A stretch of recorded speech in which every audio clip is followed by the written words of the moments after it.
Bonjour en ce beau dimanche ensoleillé, il est 13h23.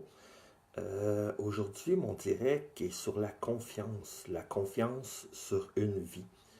Euh, on cherche souvent à avoir des clés dans la vie afin d'ouvrir les bonnes portes, afin de pouvoir amener les bons commentaires, apporter des suggestions positives, non pas pour être un leader des autres, mais pour être leader de sa propre vie. Être leader, être structuré, c'est apprendre à pouvoir parler, non pas pour avoir les plus belles paroles, mais pour avoir les beaux mots, avoir les mots justes, avoir les mots qui aideront les autres. Tu sais, si on prend le temps d'écouter, on prend le temps de voir ce que la vie nous offre, est-ce que la confiance est importante afin de structurer le langage, afin de structurer ce qui fait de nous une personne unique? La confiance est essentielle. Si vous ne croyez pas au message que vous proposez aux gens, si vous ne croyez pas aux valeurs que vous véhiculez, si vous ne croyez pas à l'essence même de qui vous êtes, on ne va pas loin. On peut toujours se poser des questions. Est-ce qu'on mérite de se faire confiance? C'est une grande question.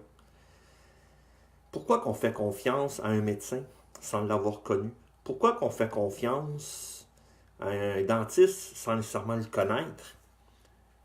Mais pourquoi qu'on ne prendrait pas le temps de se faire confiance soi-même si on est capable de faire confiance aux autres?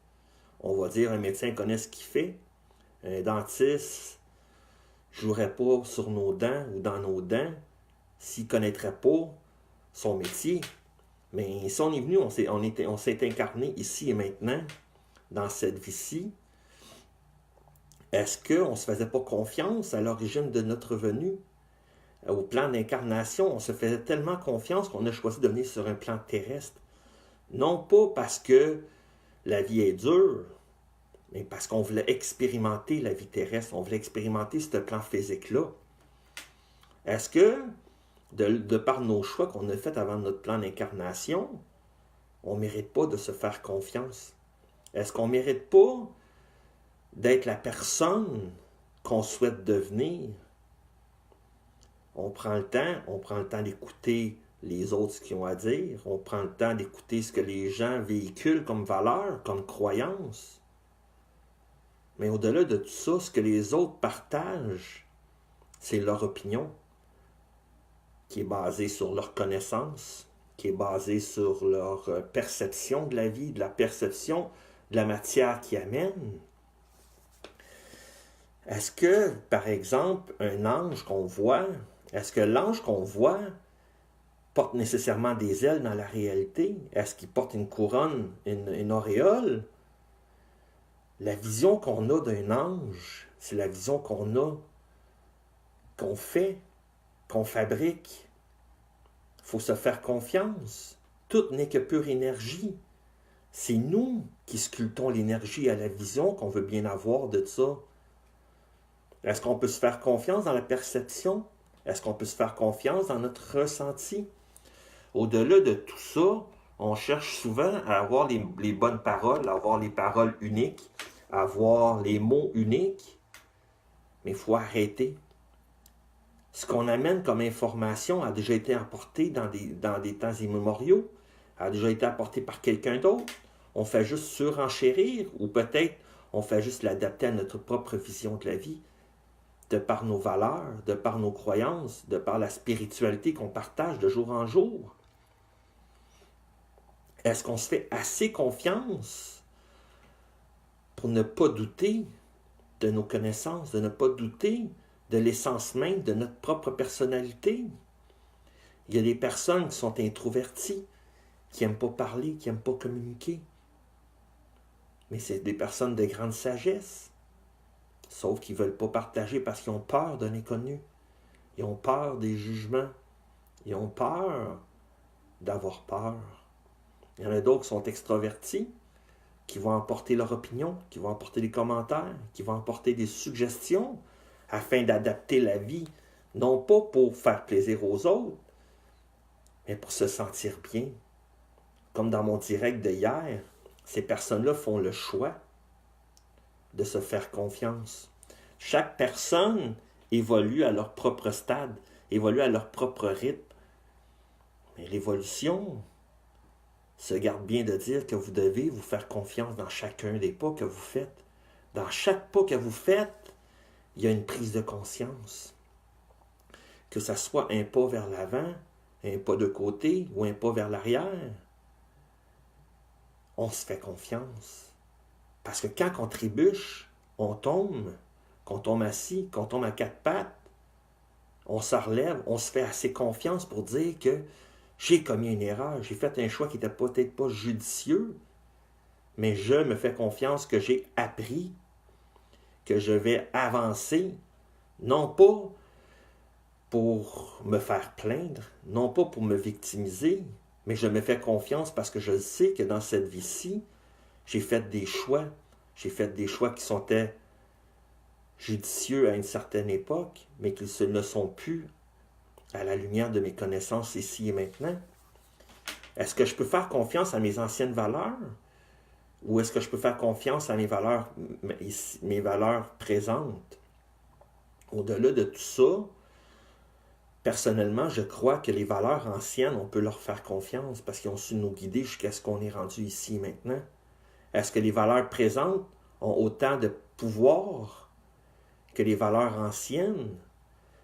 Si on a des valeurs aujourd'hui, qu'on a des croyances, puis qu'on a des possibilités infinies d'avancer dans la vie, c'est parce que ces croyances-là et ces valeurs anciennes-là ont teinté notre personnalité d'aujourd'hui. Est-ce qu'on peut leur faire confiance? Peut-être. À vous de juger. Mais les valeurs que vous avez ici et maintenant ont pris racine dans vos propres valeurs anciennes. Les valeurs qui étaient autrefois les vôtres ne le sont peut-être plus aujourd'hui parce que vous avez évolué, parce que vous avez fait confiance en la vie, que la vie vous apportait de nouvelles perspectives des choses afin de vous faire prendre conscience que vous devez vous faire confiance dans le cheminement que vous avez choisi. Vous devez apprendre que la confiance est essentielle, surtout au moment où que vous vous remettez en question, que vous commencez à douter de vos efforts, de douter de vos actions, de douter de vos rêves, de douter de ce que vous voulez. Mais au-delà de tout ça, vous devez vous faire confiance. Parce que si vous rentrez dans l'engrenage du doute, de la méfiance et des peurs, c'est une spirale infernale. Si vous faites confiance que la vie vous emmène sur la route puis qu'elle vous met des petits obstacles ou des expériences à profiter, mais de là, vous allez apprendre à vous faire confiance. Parce que toute personne dispose des outils nécessaires pour faire le bon choix afin de profiter de la vie. Non pas parce qu'on est meilleur qu'un autre, encore une fois, non pas parce qu'on veut se montrer au-dessus de ce qu'on est réellement, mais c'est parce qu'on doit se faire confiance pour ne pas tomber dans l'engrenage des peurs infondées, des peurs injustifiées, de la méfiance. C'est pas parce qu'on joue les caïds dans la vie qu'on l'est réellement. C'est pas parce qu'on joue le rôle d'un homme sage dans la vie qu'on l'est nécessairement. Mais si vous apprenez à faire confiance à l'essence même de qui vous êtes en réalité, vous n'avez pas de rôle à jouer. Vous n'allez pas jouer une pièce dans votre vie. Vous allez être l'acteur principal de ce que vous êtes réellement. Au-delà de tout ce qui est, vous devez vous faire confiance pour apprendre, pour réaliser, apprendre que la vie est merveilleuse. Que si vous apprenez à vous faire confiance et que vous appréciez votre vie à la juste valeur que vous lui avez mis, de par la richesse de la connaissance, de par la richesse de la bonté du cœur, la confiance sur une vie, ça se travaille. Vous devez faire confiance à votre compagnon de route. Apprenez que la vie n'est pas facile. Mais si vous y faites confiance et que vous apprenez de vos propres erreurs, ce qui va faire de vous de quelqu'un de merveilleux, de grandiose. Faites-vous confiance et sachez profiter de la vie. Bonne journée.